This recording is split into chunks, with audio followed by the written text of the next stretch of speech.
Hey there, I'm Allison Risk. We are here at Perk Tavern for the event. Every Sunday night they have a pre-show. It's called Unplugged in the Park, where they have some of the best artists here. So I'm really excited about this for RadioPotato.com and for SilverTongueOnline.com. Tonight we are going to be interviewing Joshua James. He is critically acclaimed American singer-songwriter and has recently released his album Build Me This, and it has also reached critical acclaim. And now it looks pretty breezy out. You may hear thunder in the background because it's about to rain, so it should be a fantastic night. But without further ado, I will introduce you to Joshua and we'll learn more about him. Thanks again. You sing a lot about damnation and salvation. Are you conflicted about your faith, or are you Sure, resolute? of course I am. I think, religion and faith and things of that nature are, like I said, a constant theme in my mind and in my life. And I don't claim to know anything. I trying to just figure things out as I go, and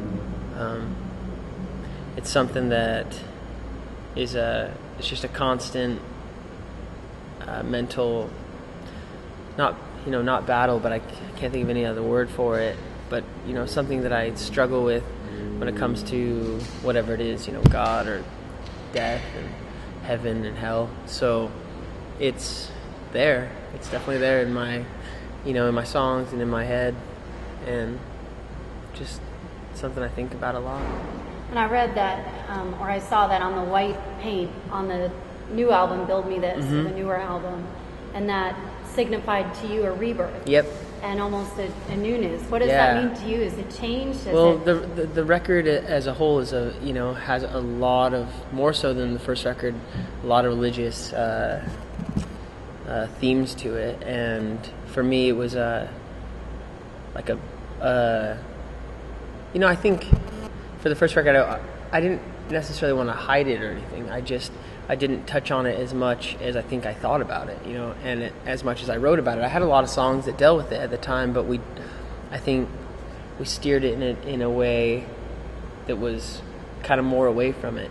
And this record, I didn't do that. I just kind of went with how I was feeling at the time, and so it was kind of just the white paint was, like you said, supposed to signify a rebirth, or a putting on a new skin, or a new way of looking at things, and just kind of confronting all of my doubts and thoughts on it. And that's kind of what that was supposed to signify, even though I don't know how many people pick up on that when they see it, but that's what I was thinking about when I doused myself with house paint and had people take photos of me. What does fame mean to you? Fame? Fame. I don't know. Sounds like just not fun at all, I suppose. Having people all know who you are and bother you when you're at dinner. I don't know. I guess that's what I think about when I think about fame in like a big sense. But we kind of, not that what we're doing, like the kind of folk rock and roll music that we play, it isn't. I don't think we'll ever really dip into fame in the sense that I think about it. And so I hope we don't ever have to really deal with situations like that too much. But I don't know, just kind of having people know who you are, I suppose, is kind of what I think about fame as. I think it could be kind of a empty,